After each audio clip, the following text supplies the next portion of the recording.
Assalamualaikum warahmatullahi wabarakatuh. Perkenalkan, nama saya Dikri Kurnia Ramadan, NIM 2340. Saya Rahmat, NIM 2324. Saya Yerofiki, NIM 2302. Saya Erika Utari, NIM 2301. Saya Ivan Ramadhani, NIM 2307. Kami dari kelompok 2 akan menjelaskan tentang Dynamic Window Approach atau DWA. DWA ini sering dipakai untuk navigasi robot. Kali ini kita akan membahas bagaimana cara dan kelemahannya, lalu metode ini bisa diperbaiki melalui metode baru yaitu ADWA. Selanjutnya latar belakang. Robot ini sering menghadapi masalah saat bergerak di lingkungan yang berubah dan tidak bisa ditebak. Metode DWA yang banyak digunakan, tapi kelemahannya adalah sangat bergantung pada robot atau nilai pembobot, yaitu alfa, beta, dan gamma. Nilai ini merupakan seberapa kuat robot mengejar target, menjaga jarak di tangan, dan tantangan bergerak halus. Kalau nilai robotnya tidak pas, robot bisa berhenti di tempat, salah jalan, atau jalurnya jadi lebih panjang. Karena itu dibutuhkan metode yang lebih bisa menyesuaikan kondisi. Selanjutnya ada cara kerja DWA. Dynamic Window Approach atau DWA, cara kerja DWA ada 4 langkah utama, yaitu langkah pertama bekerja di ruang kecepatan, yaitu pasangan kecepatan maju dengan variabel F dan kecepatan blok W atau omega. Terus yang kedua memilih kombinasi kecepatan yang aman sesuai dengan kemampuan robot. Terus yang ketiga menghitung fungsi biaya.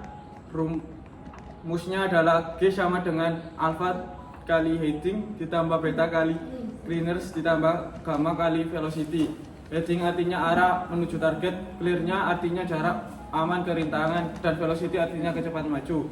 Keempat, kelemahannya ada pada nilai bobot yang ditentukan manual sehingga robot bisa tidak optimal atau macet. Model kinematika. Untuk menghitung gerakan robot digunakan model kinematika differential drive. Persamaannya X titik sama dengan V dikali cos theta, Y titik sama dengan V dikali sin theta, dan theta titik sama dengan W. Perubahan posisi X per waktu sama dengan kecepatan maju dikali kosinus arah robot. Perubahan posisi Y per waktu sama dengan kecepatan maju dikali sinus arah robot. Sedangkan perubahan sudut arah theta sama dengan kecepatan putar omega. Selanjutnya, metodologi ADWA. Untuk memperbaiki kekurangan DWA klasik, dibuat metode baru yang disebut Adaptive Dynamic Window Approach atau ADWA.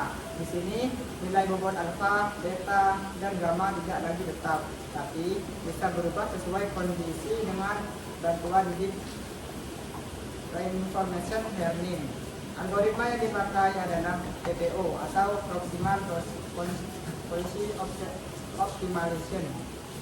Secara sederhana, PPO adalah cara melatih robot agar dapat berjalan dari pengalaman. Robot mencoba berbagai aksi, lalu diberi reward atau nilai berdasarkan hasilnya.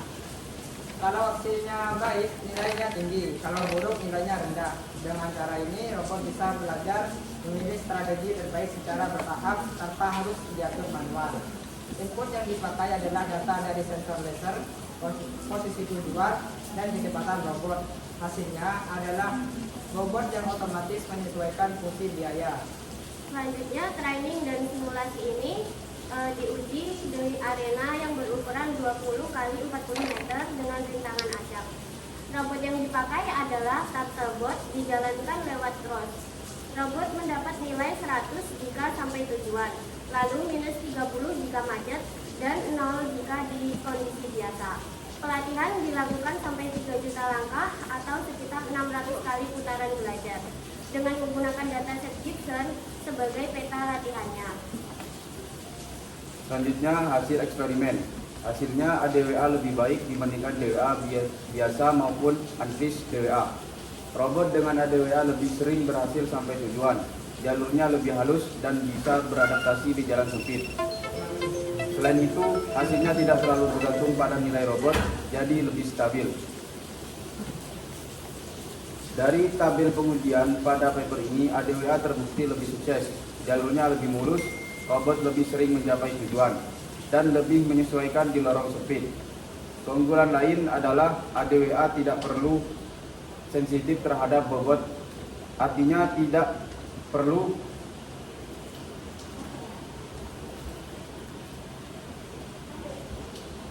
diutak-atik parameternya terus-menerus.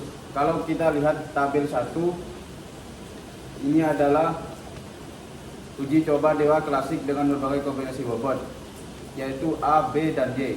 Terlihat bahwa performa DWA sangat tergantung pada pemilihan robot. Misalnya dengan bobot 0,8, 0,1, dan 0,1. Robot bisa menyelesaikan 66 episode dengan 511 tujuan tercapai.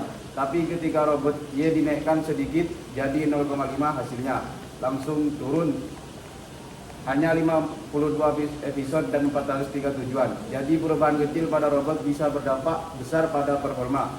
Dari sini jelas bahwa DWA klasik sensitif sekali terhadap tuning parameter. Dan inilah masalah yang coba diatasi oleh ADWA. Kesimpulan, DWA bisa memang banyak digunakan, tapi punya keterbatasan karena nilai bobotnya tetap. ADWA menghubungkan DWA dengan depth reinforcement learning sehingga bobot bisa berubah otomatis sesuai kondisi. Dengan begitu robot bisa bergerak lebih mulus, aman dari tabrakan, dan bisa dipakai di berbagai bidang. Misalnya robot layanan, robot untuk inspeksi, sampai robot pencari korban. Terima kasih. Sekian presentasi dari kelompok kami. Kami Wassalamualaikum warahmatullahi wabarakatuh.